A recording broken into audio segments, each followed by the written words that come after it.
Zeeshan. Good morning. Good morning. Yeah. So we have Zeeshan with us today. Zeeshan is the CEO of a company called Metaex Technologies based out of Bangalore. They are more into IoT and AI and robotics. I found a company a year ago called Metaex Technology. We focus on very niche client requirements in terms of software or smart systems or embedded software. And one of the things that we have done recently is to not chase broader problems, but very tailored requirements or very custom requirements for clients. And I was on the other side when I was seeking for these smaller firms who would solve a very small or very niche or very unique problem. And then I saw that gap, which kind of encouraged me to kind of focus on this particular area. So we do work with smart systems. We do work with a lot of niche software development, and then embedded software is also another area that we work with. And of course, data analytics coming out from multiple embedded devices or on edge computing devices.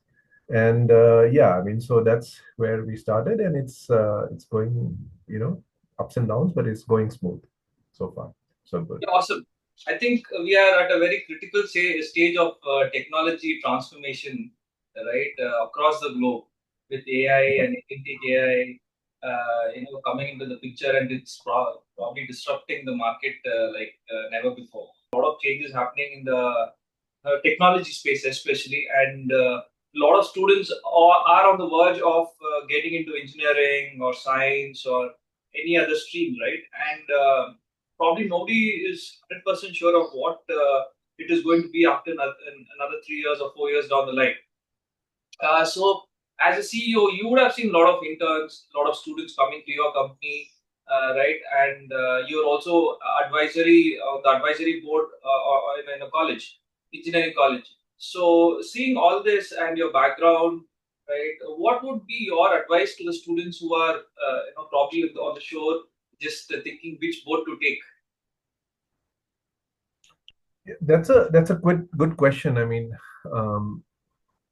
so you're asking me how would students choose a career? Yeah, Is yeah. my How should they okay? go about choosing a career, a course, a college? You know. Sure.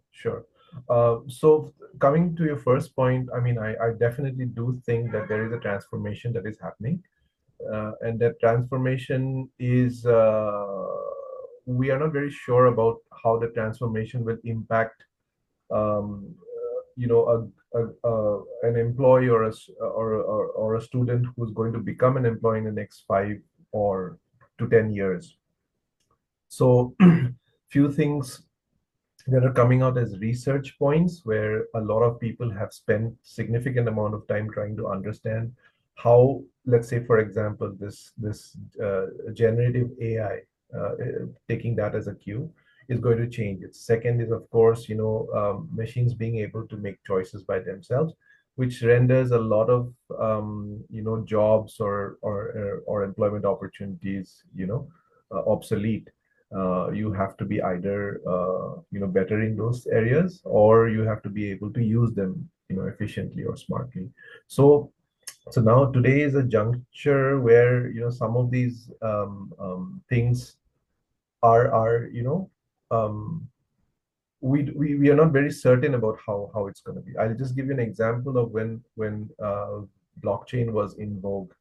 But and a lot of people jumped onto that bandwagon, and one of the things we later found out is that to mine a coin, or to mine a certain amount of embedded key, it takes an enormous amount of energy and an enormous amount of computation, which the world at that point of time was not ready for, and that's why it probably did not pick up. So my question back to you is that should the student now focus on a buzzword, or should the student focus on actually picking up something and become irrelevant later on? But it's not like that. I mean, that's the thing, parents do have and children do have at that particular stage when they are 16 or 17 or 18 of what to choose.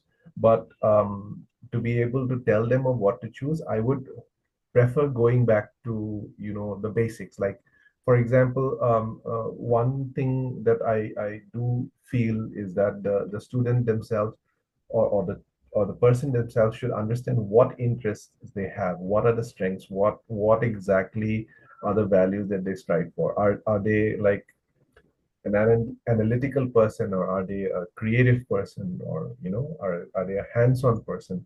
And so that will help them kind of understand what they themselves are good at. Like that should be the foundational um, point, I believe. Understanding what I'm capable of. I just because somebody's asking me to become, let's say, a lawyer, and I may not be good in debates or arguments, or putting a point in a different way. I may become a lawyer based on what my parents have advised or my family has advised, but I may not. That may not be my core area of interest. So I think the starting point should be understanding oneself, to take a call on what career or what course or what college or university they should select.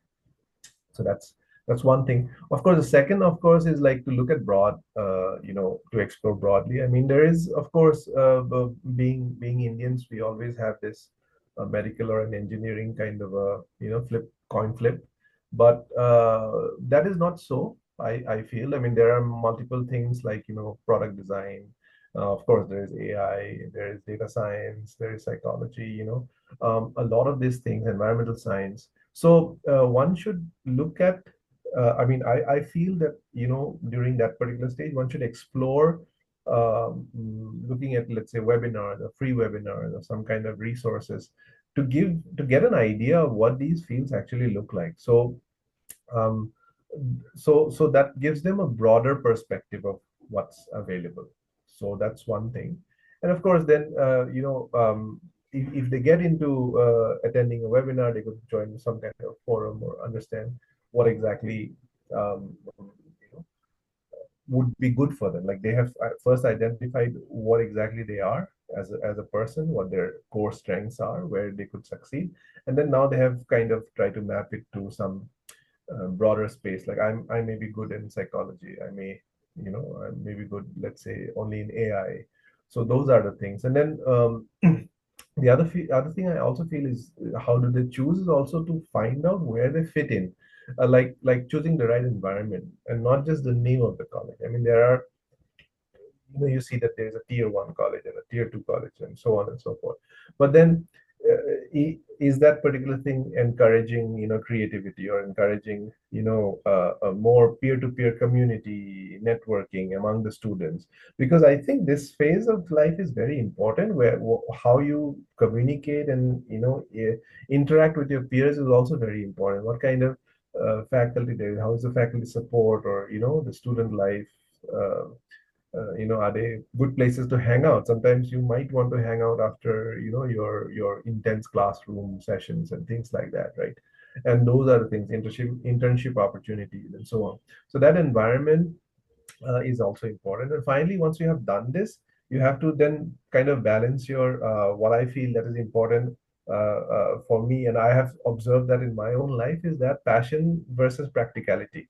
Like I may be very passionate about creativity, but is it practical to do something in that space? Or I may be very passionate about doing something, but meaning that that scope may not be, I mean, being the passion may not be a long-term career scope. Is that what I'm trying to say? I mean, it is important to love what somebody does, but can that become a passion? So, oh, sorry, can that become a profession? So that's what I feel. So roughly these, in summary, like Yeah. understanding oneself, communicating and contacting, understanding what the scope is, picking up, um, understanding what the university provides as a whole or college provides as a whole. And finally, passion versus um, rationale. decisions. Yeah. At that age of 16, 17 and all that, right, with what you've advised, there's so many variables involved in this to take a decision, which is Hmm. not easy, of course, right? Of course. And Yeah. and you know, if they have to seek an advice from somebody, right, like a mentor or a guide, I think Mhm. it would be good if they seek unbiased opinion or an advice from a third party expert, I would say, right? Rather than their own parents or yeah, siblings is still okay, but yeah, what is your opinion, Zeeshan, on this? You're right. You're right. I definitely think that that like some kind of an advisory or some kind of mentorship, at that age, because that's also you are evolving as a person. I mean, there's a lot of happening, biologically. There's a lot happening, from a peer point of view. There's a lot happening externally. So I think you're right. Because the family may be opinionated, like they might have certain, you know a goal in their mind, but then, Principle. and it could be biased, like you said. So that's very true. So I think that kind of mentorship might provide some, I feel, perspective. Like, you can offer like a bird's eye view of what is the long term and where could someone go wrong, and then you can challenge or you can question their opinions or their Yeah, beliefs. You can come there. And then the other thing is also, if you have mentors from different areas, then I think that could also, and that's just an idea, it can be like experience sharing. Like, you know I'll give you an example. Like, I always feel that the doctors are amazing. Like, they do a lot of job. But one of my friends who's a doctor, she mentioned to me that it's a terrible pressure that they are in. She's a gynac, and then when the moment for delivery comes, or delivery of a baby comes, and she's very tense, and then she has to take that decision of whether, it goes under a scalpel, or whether she should push for a normal delivery and all of that. So that kind of pressure is something that they go through every single day. And it's pressurizing. I mean, she was telling me her perspective of how pressure is and how she handles pressure, versus when we look at it from outside of the medical circle, we feel, okay, wow, this is amazing. So that kind of an experience sharing would be useful. They can also use the networks. Like, the mentors will have more networks. They might have, they might open some doors for some opportunities, like an internship, and maybe somebody can do a hands-on, sculpting class, or some hands-on Python programming class, or something like that. So that would give them a sense. Maybe not as like, learning is a different thing. Learning happens like when you're increasing your cognitive skills and all that, at an earlier stage. But when you're 16 or 17 or 18, um, if you feel that, okay, you're connecting with the right people and doing the right things hands-on, maybe that's a good opportunity, and you try something else, and then you make a choice, that kind of a thing. And I feel that also help, kind of motivates them. Like, that's one thing that allows them to, get that motivation, or maybe aspire for the leadership skill that the mentor has, or maybe aspire for the personal stories that the mentor might say of how, uh, you know what kind of feedback they can get from them, because it's like a two-way thing. Mentorship is two-way thing. I mean, it should be like a collaborative effort. The student should be prepared for that mentor, and the mentor should be willing to, you know, mold themselves into the mentee's requirements. So yeah, I think it's a good thing. and also I believe that mentorship should start at the right age, not Hmm. during a critical decision making time like choosing a college and a course. It should start Right. right from the time they start, like say 10th or 12th, right? When they start preparations for the higher education, right? So that not just on choosing career, but also mentorship on how to go about preparing for those pressure years, pressure cooker years. I would say 10th Right, to right, 12th, right, it's a very important phase, right? So if right. they get a mentor, even at that stage, we can tell them, okay, this is your strength, this is your weakness, and this is how you need to prepare. These are the books that you need to Mhm. refer and things like that. I think that will make a big difference in a student's life. Right, right, right. So so thank you so much, Zishan. I'm sure you have mentored a lot of students yourself, and I hope a lot of students come to you and you show a path, show them the way to choose the right career and succeed in it. Yeah, I have. Yeah, yeah. I mean, I do talk to people who come to me. I mean, being for a few short period, I was when I was interacting with students, they do come to me. But one of the things that I've enjoyed talking to them is they're very receiving. Like they talk to you, they listen to you, they have their ideas. They're always brimming with ideas, like brimming with ideas, a lot of ideas. So they want to do everything. But some of the things that I have mentioned, and this is, I wanted to also talk about it when, like, how they choose a career and all of that when you ask me the question. So one of the things that I do tell them is to, like, how to have a strong fundamental, the core idea of how to do certain things, build some projects, do something, some concrete stuff that can help. The other two things that I also used to stress, and I made a note of those long time, is that communication is key. One thing I also tell them is that they might be great communicators, on a chat window, but then how are they kind of expressing themselves? Are they doing that enough? That part of soft skill is also very important, I feel. Yeah, definitely. So when mentors do come in, yeah, so I also feel that that should help them expand their soft skills and things like that. And those being the other thing I had noted down earlier is that also they should also look at what the world is moving toward, like staying updated. Like, for example, if somebody wants to do, let's say, get into AI, and they want to build their own application. So do they have, like, GitHub portfolios? Like, are they looking at, are they following some of the uh, um, people who ship free code in GitHub, for example? Or if they want to be a designer, so do they have a design presence? Do they have their own portfolio on something like Instagram? You cannot wean these children or students away from these platforms and applications, but if you guide them to have them the right presence, um, that allows them to showcase their ability, I mean, that should help them choose, okay, this is where my path is, and this is where uh, I should go. So that kind of helps them build some kind of a portfolio and make them discoverable and so on.